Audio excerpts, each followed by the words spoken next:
ఒక అనాథ పిల్లవాడు హోటల్ దగ్గరికి వెళ్ళి, అయ్యా, నేను భోజనం చేసి 4 రోజులైంది, కాస్త నాకు తినడానికి ఏదైనా పెట్టండి అని అడిగితే, ఆ హోటల్ వాడు తినడానికి ఏమీ లేదని చెప్పేసి ఆ పిల్లవాడిని బయటికి గెంటేశాడు. అటువైపే వెళుతున్న ఒక పెద్ద ఆయన ఆ పిల్లవాడిని తీసుకుని వాళ్ళ ఇంటికి తీసుకెళ్ళి టిఫిను భోజనం పెట్టి బట్టలు కొనిచ్చి ప్రభుత్వ సంబంధించిన హాస్టల్లో జాయిన్ చేసి బాగా చదువుకోనాయని చెప్పేసి వచ్చేసాడు.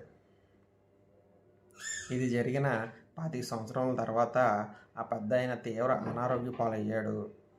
వారి కుమార్తె హాస్పిటల్ తీసుకెళ్ళగా, మీ నాన్నగారి ట్రీట్మెంట్కి లక్షల్లో ఖర్చు అవుతుందామని చెప్తే, మేము అంత డబ్బు కట్టలేమండి, మేము పేదవారం అని చెప్పి బాధపడుతుంటే, ఆ హాస్పిటల్ డాక్టర్ గారు ఆ పెద్ద ఆయన్ని జాయిన్ చేసుకుని ట్రీట్మెంట్ అంతా చేసి ఆ పెద్ద ఆయన కోలుకునేలాగా చేశాడు.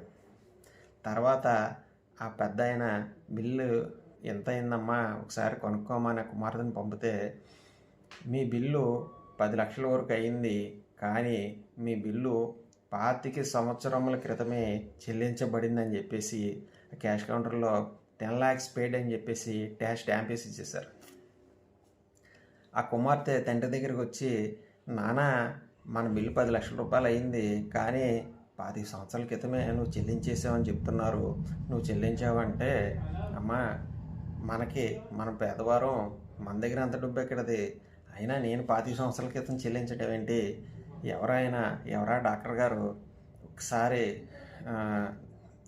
ఆయన దగ్గరికి తీసుకెళ్ళమంటే కుమార్తె ఆ డాక్టర్ గారి దగ్గరికి తీసుకెళ్ళింది.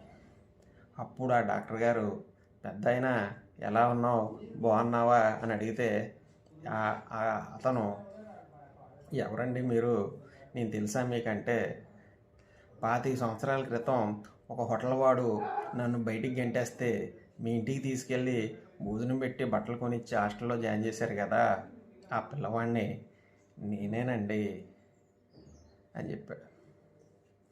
మీ 10 లక్షల రూపాయల బిల్లులు ఆ భోజనానికి టిఫిన్కి సరిపోయిందండి, మీరు బిల్లు ఏ విధమైన బిల్లు కట్టక్కర్లేదు అంటే, ఆ కుమార్తె కళ్ళంట, ఆ పెద్ద ఆయన కళ్ళంట నీళ్లు తిరిగాయి. దీంట్లో సారాంశం ఏంటంటే, మనం చేసింది ఎక్కడికి పోదు, ఏదో రూపంలో ఏదో సమయంలో తిరిగి వస్తుంది అనడానికి ఈ సంఘటన అనేది ఒక మచ్చుతునక.